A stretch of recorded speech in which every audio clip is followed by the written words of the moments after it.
আমি হুঁশিয়ার করে দিতে চাই, ইসকনের ব্যানারে রাজবাড়িতে কোনো প্রোগ্রাম হতে পারবে না, হতে দেওয়া হবে না, হবে না। তাতে রক্ত যদি হয়েছে দিতে হয়, রাজবাড়িতে রক্ত দিতে রাজি আছি। এর জন্য যে ত্যাগ স্বীকার করতে হয়, ত্যাগ স্বীকার করতে রাজি আছে। ইসকনের কোন কার্য রাজবাড়িতে বাস্তবায়ন করতে দেওয়া হবে না।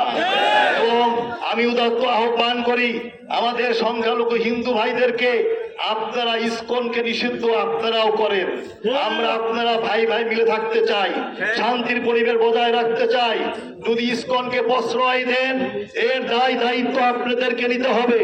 রাজবাড়ি যে সমস্ত মন্দিরে যেখানে ইসকনের সদস্য আছে, তাদেরকে হয়তো বা করতে হবে, তাই তাদেরকে বহিষ্কার করতে হবে, কিন্তু ইসকনের কোন সদস্য স্পষ্ট কোন কার্যকলাপ, কোন কর্মসূচি রাজবাড়িতে পালন করতে পারবে না।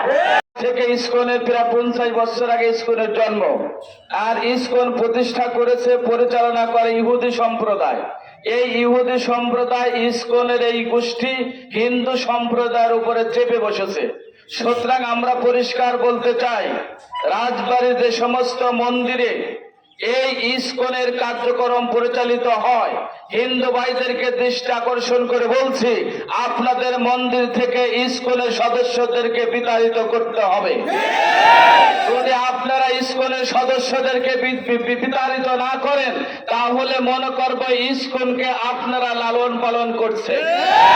আপনাদের সহযোগিতায় এই ইসকনের এই জঙ্গি গোষ্ঠী আমাদের মুসলমান ভাইয়ের শরীরে আঘাত করেছে, তাদেরকে হত্যা করেছে। সুতরাং আপনাদেরকে এই বিষয়টা পরিষ্কার করতে হবে, আপনার ইসকনের পক্ষে না বাংলাদেশের মুসলমানদের সাথে বসবাস করতে চান।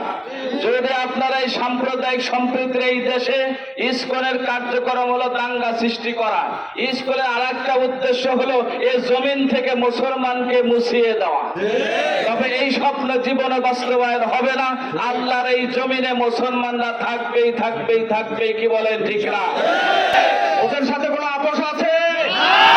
বাংলাটা খাবেন, বাংলাটা পড়বেন, বাংলার মৌলিক অধিকার ভোগ করবেন, আর বাংলার মুসলমানদের সাথে বিরুদ্ধে আঙ্গুলি দেখাবেন।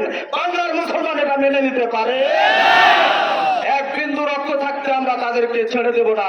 তাদের সাথে আমাদের কোনো বন্ধু